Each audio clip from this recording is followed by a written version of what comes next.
Astaghfirullah. Mawalah wala hawla wala quwata illa billahi wa ba'd.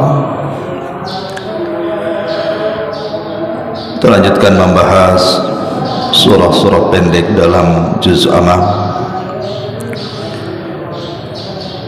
Minggu yang lalu kita membahas suratul Asr,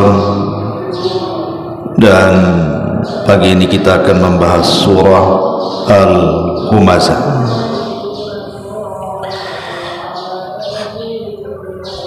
Surah Al-Humazah ini turun setelah surah Al-Qiyamah, dan surat ini kemudian disusul setelahnya dengan surah Al-Mursalah. Dan secara tartib Al-Quran jatuh setelah suratul Asr. Tentu ada kaitan peletakan surat di dalam Al-Quran sebelum dan sesudahnya, karena Allah Subhanahu wa ta'ala tidak meletakkan begitu saja setiap surat-surat di dalam Al-Quran ini. Lalu kapan Al-Quran ini disusun sebenarnya? Bukankah surat yang pertama kali turun itu adalah suratul Alaq? Harusnya kalau kita melihat tartib dari turunnya Al-Quran dari zaman Nabi SAW setelah Fatihah itu bukan Al-Baqarah, tetapi setelah Al-Fatihah itu adalah surah Al-Alaq, kan begitu? Karena surah yang pertama turun suratul Alaq, dan surat yang terakhir yang turun secara sempurna adalah suratul Nasr. Idza jaa nasrullah, ini surat terakhir turun, maksudnya secara sempurna satu surat. Tetapi kalau ayat yang terakhir turun adalah ayat yang tercantum dalam surah Al-Baqarah, wattaqu yawman turja'una fihi ilallah. Lalu kenapa kemudian susunannya menjadi Al-Fatihah, Al-Baqarah, Al-Imran, sampai kemudian Al-Humazah, Al-Asr, dan begitu seterusnya? Kapan itu terjadi penyusunan itu? Sebagian para ulama mengatakan boleh jadi terjadinya penyusunan Al-Quran itu di bulan Ramadan, saat Jibril turun kepada Nabi SAW untuk tadarus Al-Quran. Karena Rasul itu setiap Ramadan didatangi Jibril. Lah boleh jadi ketika itulah tersusun surat demi surat. Diletakkan Al-Fatihah dulu, kemudian Al-Baqarah, kemudian Al-Imran, dan begitu seterusnya sampai diakhiri dengan suratul Nas. Lah di sini kita baca dulu suratnya baru kita jelaskan. Allah Subhanahu wa ta'ala mengatakan, wailun likulli humazatin lumazah.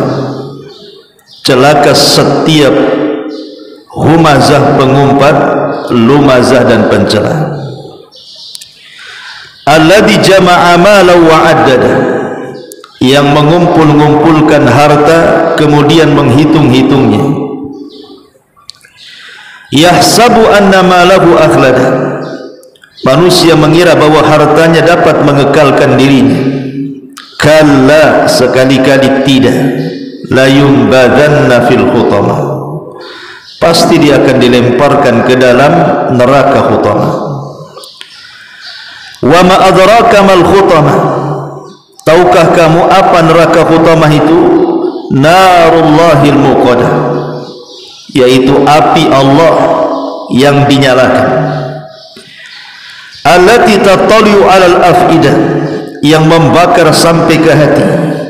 Innaha 'alaihim mu'sadah, sungguh api itu 'alaihim, atas mereka, mu'sadah, tertutup dengan sangat rapat. Fi 'amadin mumaddadah, dan mereka diikat pada tiang-tiang yang sangat panjang yang ada dalam neraka. Wailul likulli humazatil lumazah. Sebenarnya humazah dan lumazah itu bagian daripada ghibah. Dia bagian daripada ghibah, dan ghibah itu dosa besar.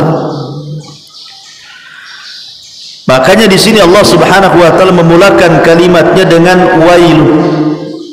Dalam juz Amal, surat yang dimulai dengan wailun itu dua.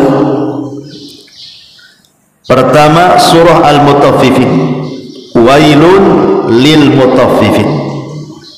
Kemudian di sini yang keduanya wailun likulli humazatil lumazah. Dua surat baik Mutaffifin ataupun Humazah, dua-duanya surat dalam rangka membela orang-orang du'afa, orang-orang yang lemah dan orang-orang yang beriman. Sebenarnya Humazah dan Lumazah itu di zaman Nabi SAW tahu siapa orangnya, karena setiap ayat di dalam Al-Quran itu terkadang ada asbab nuzulnya. Kenapa sampai turun ayat ini atau surat ini? Artinya sudah tahu sebenarnya orangnya ketika surat Al-Humazah ini turun, siapa yang dimaksud. Tetapi Allah Subhanahu wa taala tidak menyebut orangnya. Allah hanya menyebutkan sifat-sifatnya saja. Untuk apa? Sebagai bukti bahwa Al-Quran itu bukan dibatasi waktu. Sebab kalau disebutkan orangnya berarti dibatasi waktu hanya di zaman Nabi saja. Nah, ketika Al-Quran tidak menyebutkan siapa orang yang dimaksud Humazah dan Lumazah itu di zaman turunnya ayat ini, hanya disebutkan sifatnya Humazah dan Lumazah itu, menunjukkan Al-Quran ini sifatnya universal, umum, berlaku di zaman Rasul dan berlaku di zaman sekarang. Karena menyebut sifat, maka siapapun yang memiliki sifat Humazah dan Lumazah tidak mesti kepada orang yang turunnya ayat ini di zaman Rasul maka dia masuk pada surah Humazah ini. Siapapun dia, tidak mesti di zaman Nabi, gitu maksudnya. Di zaman kita pun kalau kita memiliki sifat Humazah dan Lumazah berarti masuk pada ancaman wailun. Dan dalam kaidah Al-Quran, setiap dosa yang dimulakan dengan kalimat wailun maka dipastikan dosa itu dosa besar. Setiap dosa yang dimulai dengan kalimat wailun dipastikan itu dosa besar. Wailun lil musallin alladzina hum an salatihim sahun. Orang-orang yang sahun dalam salatnya, mengakhir-akhirkan waktu salat sampai keluar waktunya, dosa besar. Makanya Allah mengatakan wailun, celaka mereka. Wailun lil mutaffifin. Mutaffif adalah orang yang mengurang-urang takaran dan timbangan. Terkadang kalau kita mengurang-urang takaran dan timbangan dalam jual beli itu, kita tidak tahu siapa yang membeli. Boleh jadi dia fakir miskin, boleh dia jadi anak yatim, boleh jadi orang susah. Tiba-tiba kita kurangi hak mereka, dosa besar. Makanya Allah mengatakan wailun, celaka mereka. Termasuk di sini wailun, celaka likulli humazatil lumazah. Siapa humazah dan siapa itu lumazah, dan apa itu Humazah? Sebelum saya menjelaskan apa itu Humazah dan Lumazah, kita akan mengenal apa makna wailun itu. Ahli tafsir mengatakan bahwa wailun itu artinya wadin fi jahannam, sebuah lembah yang terletak di dasar jahannam. Syadidul qa'ri wa syadidun natani wa sadidul dhulmi, sangat dalam, sangat gelap, dan sangat busuk karena seluruh darah dan nanah penduduk neraka masuk pada lembah itu. Saking mengerikannya lembah ini, sampai-sampai Jahannam setiap hari berlindung kepada Allah Subhanahu wa taala ketakutan dengan lembahnya. Itulah disebut wailun namanya, sebuah lembah di dalam Jahannam. Wailun, untuk siapa wail ini? Lembah di neraka Jahannam itu untuk siapa? Likulli humazatin lumazah, untuk setiap yang humazah dan lumazah. Apa humazah, apa lumazah? Humazah itu adalah mengejek manusia dengan perbuatan. Umpamanya ada orang yang pincang, antum tiru-tiru pula pincang-pincangan. Dan ada orang kayak gitu tuh, nengok tuh ada orang pincang, kita nirukan dia pula. Itu namanya humazah, meniru-niru orang, tetapi dalam rangka celaan, menghina dan mengejek, itu maksudnya. Ataupun dengan cara mencela, seperti yang sudah saya contohkan. Ada orang gemuk dibilang drum, ada orang kulus dibilang lidi, ada orang yang matanya mungkin buta sebelah dibilang dajjal. Gitu ya. Itu humazah, mengejek namanya, dan itu bagian daripada ghibah. Ataupun lumazah, lumazah itu dengan lisan dia, kalau humazah dengan perbuatannya, tapi sama-sama mengejek dengan ghibah. Tidak boleh, karena isyarat sendiri bagian daripada ghibah. Ghibah itu tidak mesti ucapan. Seperti mamanya Aisyah radhiyallahu anha pernah mengisyaratkan kepada Safiyah madunya. Dia tidak suka dengan Safiyah karena Safiyah itu cantik orangnya, sehingga cemburu dia. Kemudian dia mengatakan di hadapan Nabi sallallahu alaihi wasallam, "Ya Rasulullah, hasbuka an Safiyata kada wa kada." Rasul, cukuplah Safiyah ini begini. Aisyah tidak ngomong, cuman Aisyah mengisyaratkan dengan tangannya, Safiyah itu begini. Maksudnya apa? Safiyah itu pendek, aku tinggi, gitu maksudnya. Tetapi mengejek kalimat itu. Aisyah ingin merendahkan Safiyah dengan mengatakan, Safiyah itu pendek orangnya, aku lo tinggi, itu maksudnya. Tapi tidak dengan lisan, dengan isyarat tangan saja. Tapi Nabi SAW murka dan mengatakan, Ya Aish, laqad kulti kalimatan law muzizat bihal bahru lamazazathu. Aisyah, engkau sudah melemparkan satu kalimat ke dalam air lautan, yang kalau seandainya kalimat itu masuk ke dalam lautan, sungguh satu lautan dunia tercemari dengan kalimat itu. Satu kalimat ghibah bisa mencemari seluruh air lautan satu dunia. Padahal sampah satu kota Batam, kalau antum lempar ke lautan, belum tentu satu lautan tercemari. Tapi satu kalimat ghibah cukup mencemari seluruh air lautan. Dahsyatnya ghibah itu. Ya. Ma'asyiral muslimin yang dimuliakan Allah Azza wa Jalla, wailun likulli humazatin lumazah. Intinya humazah dan lumazah itu bagian daripada ghibah. Dan seburuk-buruk ghibah itu adalah ucapan menjelek-jelekan manusia. Dari sini kita tahu bahwa ketika anggota badan kita dari atas kepala sampai kaki yang paling memungkinkan menyakiti perasaan orang adalah lisan. Makanya Allah jadikan lisan ini penyebab terbanyak orang masuk ke dalam neraka. Saya ulangi, dari anggota badan kita dari kepala sampai kaki yang paling mudah dan paling banyak menyakiti manusia itu lisan kita. Ketika lisan inilah yang paling banyak menyakiti hati manusia, maka itu pula yang menjadikan manusia terbanyak masuk neraka gara-gara lisannya. Muadz bin Jabal radhiyallahu anhu pernah mengatakan di hadapan Rasul, apakah manusia kebanyakan masuk neraka gara-gara perbuatan lisan mereka? Maka Rasul mengatakan, sakilatka ummuka ya Mu'adz, wa hal yakubbun nas fi nari jahannam illa hasaidu alsinatihim.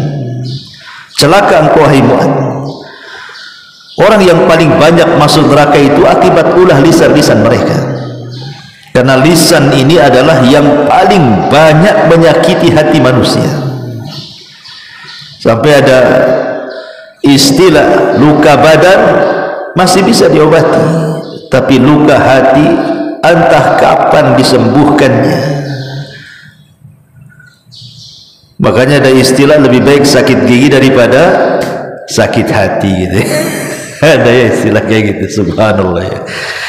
Ma'asyiral muslimin yang dimuliakan Allah Subhanahu wa taala, wailun likulli humazatil lumazah.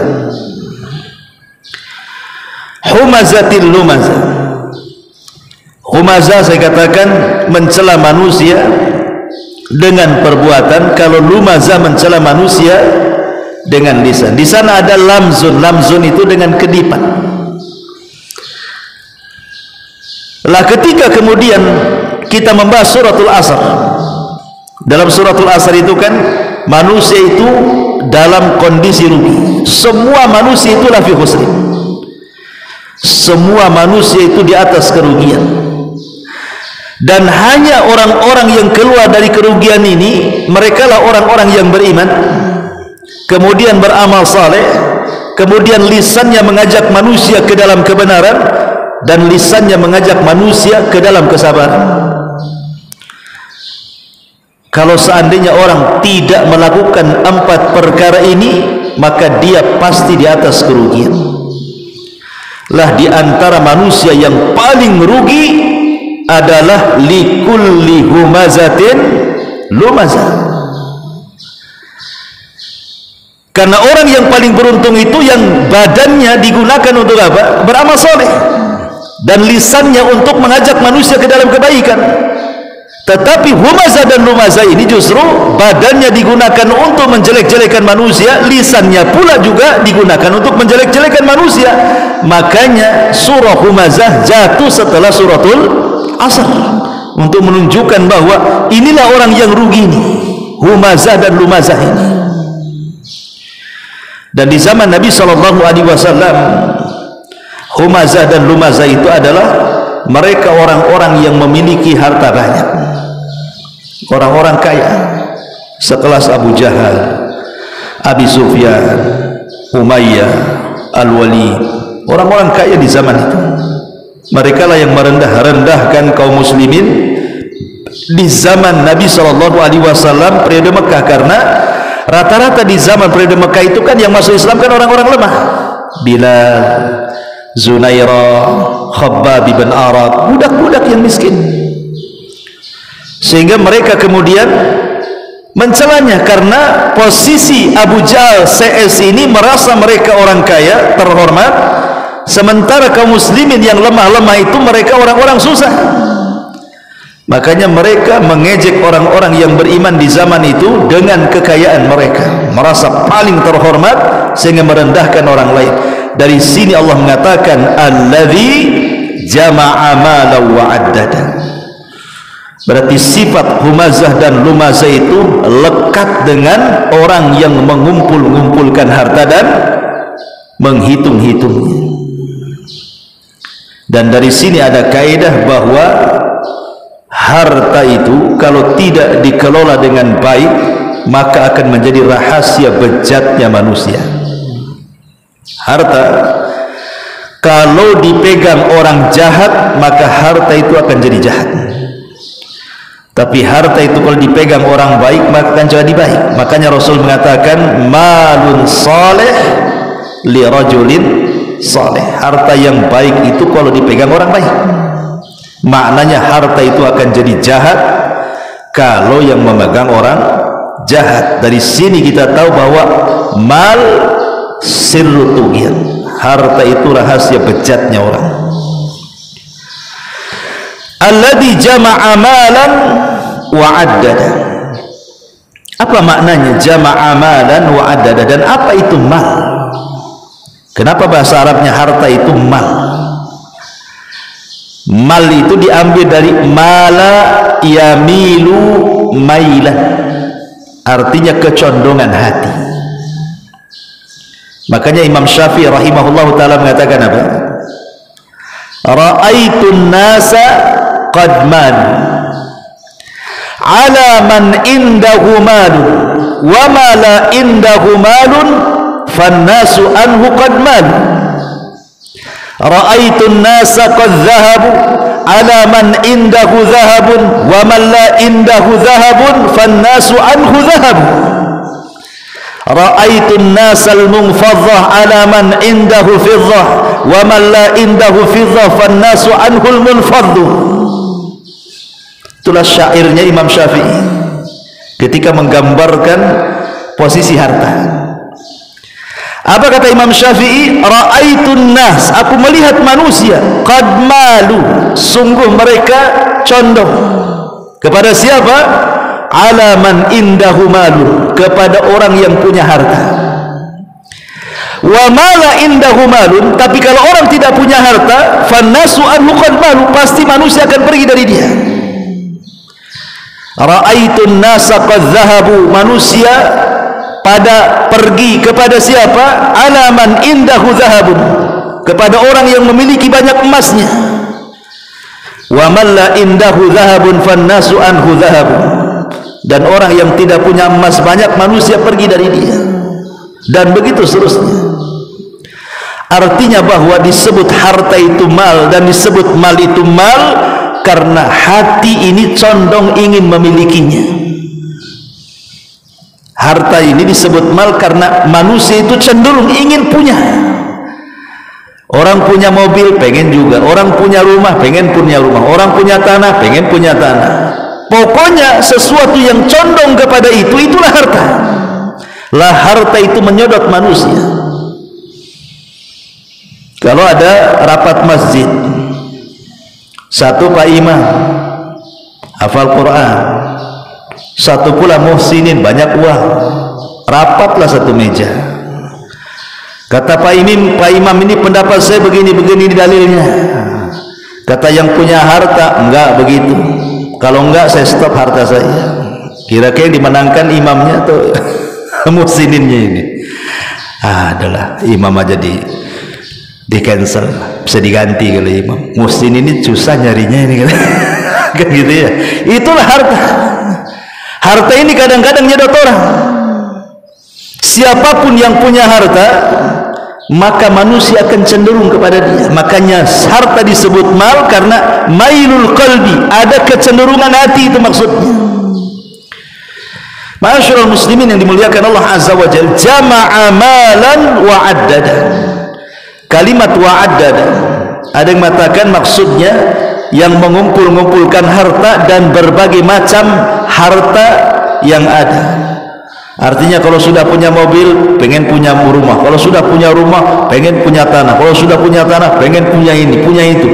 Pokoknya berbagai macam harta kalau bisa dia punya. Itu makna yang pertama, wa'addada. Makna yang kedua kata para ulama, jama'a amalan wa'addada, itu artinya wa'addada di sini menghitung-hitung. Ini saya sudah punya kos-kosan 3 pintu.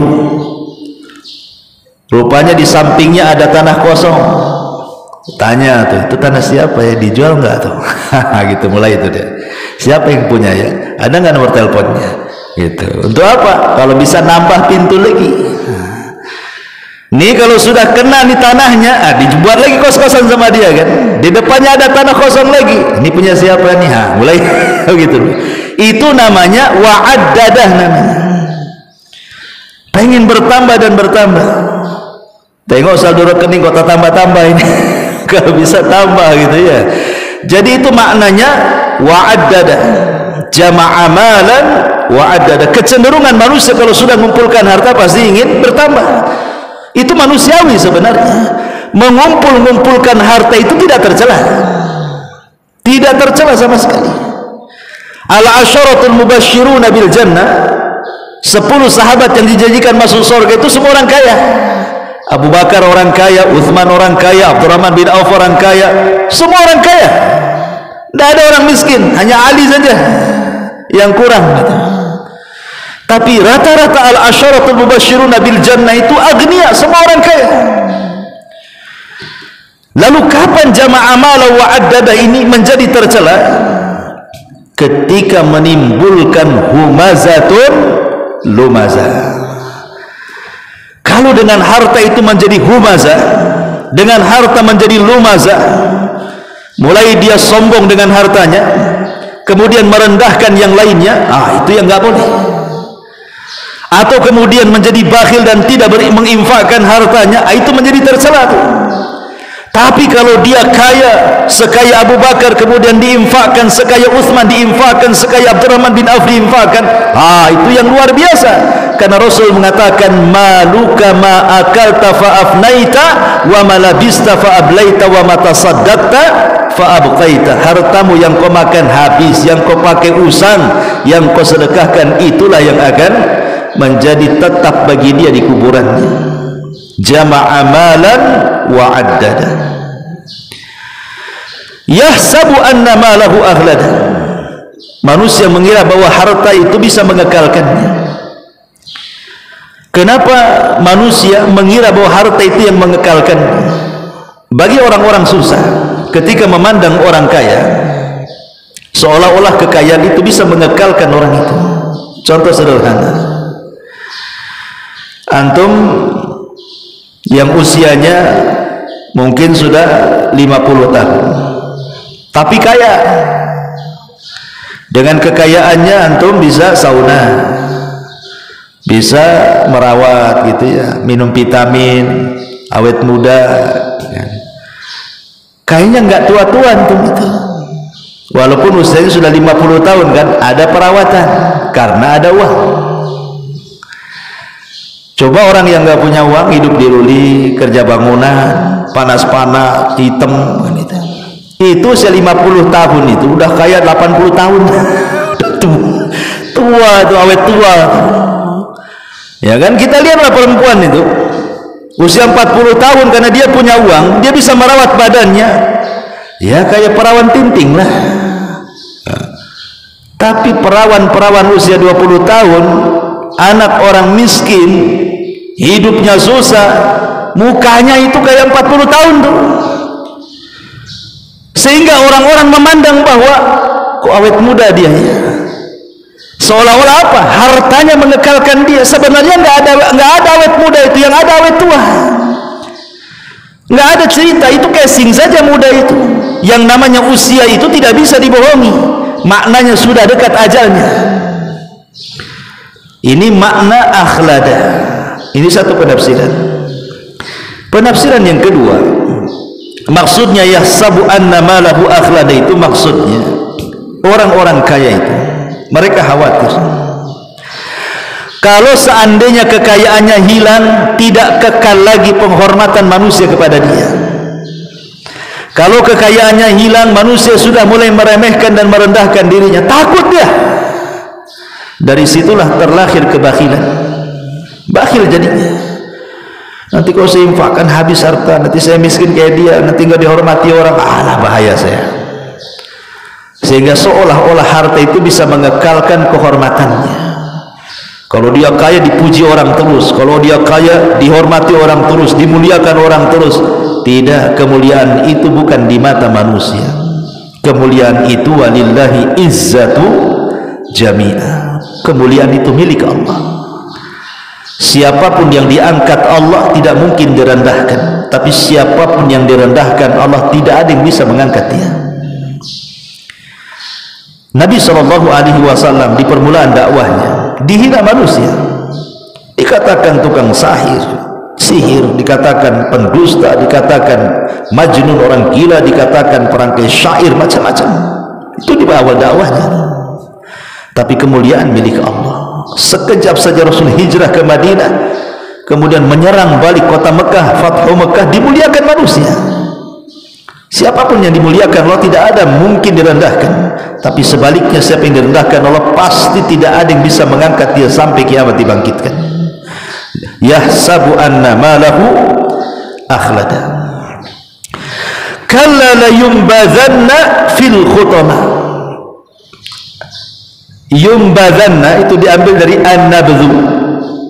Nabdhu itu kalau antum ambil jeruk kemudian antum kupas, kulitnya kan antum nggak makan, pasti antum lempar. Yang antum makan kan isinya saja. Atau antum makan pisang, pasti yang antum makan ya pisangnya, kulitnya antum lempar ke tong sampah. Melempar kulit ke tong sampah itu disebut nabdhun namanya. Nabdhun itu melempar sesuatu yang hina. Dalam bahasa Arab disebut nabdhun. Kenapa demikian? Inilah hukuman orang-orang yang merasa tinggi di hadapan Allah. Allah hinakan kelak pada hari kiamat. Kan orang-orang kaya, maksudnya kaya yang humazah dan lumazah itu, mereka sombong di dunia. Makanya al-jaza min jinsil amal. Balasan itu disesuaikan dengan amalannya. Ketika di dunia mereka sombong, naudzubillah, maka di akhirat mereka la yumbadhanna. Mereka dilempar seolah-olah dihinakan oleh Allah Azza wa Jalla. Kepada siapa? Kepada apa? Fil khutamah, ke dalam neraka khutamah. Disebut khutamah itu karena yakhtim ba'duhu ba'dha, saling menerkam satu dengan yang lainnya. Itu disebut khutamah artinya. Wa ma adraka mal khutamah. Tahukah kamu apa itu neraka khutamah? Narullahi muqadah. Api Allah atau azab Allah yang menyala-nyala. Allati tattali'u 'alal af'idah, yang membakar sampai ke dalam hati. Lihat bagaimana hukumannya. Saya ulangi, al-jaza min jinsil amal. Balasan itu disesuaikan dengan amalannya. Ketika di dunia dengan kekayaannya dia humazah dan lumazah, mengejek manusia dengan lisannya, dengan gibahnya, sehingga menyakiti hati-hati manusia, maka kelak di hari kiamat ketika diazab, maka nerakanya akan menembus hatinya. Ketika dia di dunia menyakiti hati orang, di akhirat Allah sakiti hatinya dengan api neraka. Itu maksudnya. Disilah namanya al-jaza min jinsil amal namanya. Karena orang yang paling banyak menyakiti itu adalah humazah dan lumazah. Makanya Allah balas di akhirat sebagaimana engkau menyakiti manusia, hati-hati manusia di dunia. Sekarang inilah azabnya. Dengan cara apa? Innaha alaihim muqsadah fi amadin mumaddada. Allah sediakan satu tiang yang sangat besar, kemudian diikat di tiang itu. Kemudian api didekatkan. Api itu tidak langsung membakar, tetapi api itu didekatkan sehingga dia merasa kepanasan yang luar biasa, mulai dari kulitnya, tulangnya, sampai menembus hatinya. Dan itu siksaan yang luar biasa. Orang kalau langsung dicemplungkan ke dalam api, selesai, sebentar aja mati. Tapi kalau orang ini didiamin, apinya mendekat kita, itu lambat matinya tuh. Ya kan? Kalau orang dimasukkan ke dalam api kan langsung gosong, selesai kan gitu ya, cepat dia siksaannya. Tapi kalau diikat di tiang, kemudian apinya dekat dengan kita, jangan lagi dekat. Ada kebakaran rumah saja kita dekat-dekat tuh panasnya luar biasa tuh kan. Berusaha kita menghindar dari situ. Begitulah hukuman humazah dan lumazah itu. Makanya Allah mengatakan innaha alaihim muqsadatun fi amadin mumaddada. Sungguh api itu di atas mereka ditutup rapat, sementara mereka terikat di tiang-tiang yang sangat panjang. Supaya apa? Supaya panasnya itu merasakan sampai ke ulu hati mereka, sebagai balasan mereka menyakiti hati manusia. Wallahu a'lam bishawab. Inilah tafsir singkat dari surah Al-Humazah. Subhanaka bihamdika asyhadu an la ilaha illa anta astaghfiruka wa atubu ilaik. Wallahu ta'ala. Assalamualaikum warahmatullahi wabarakatuh.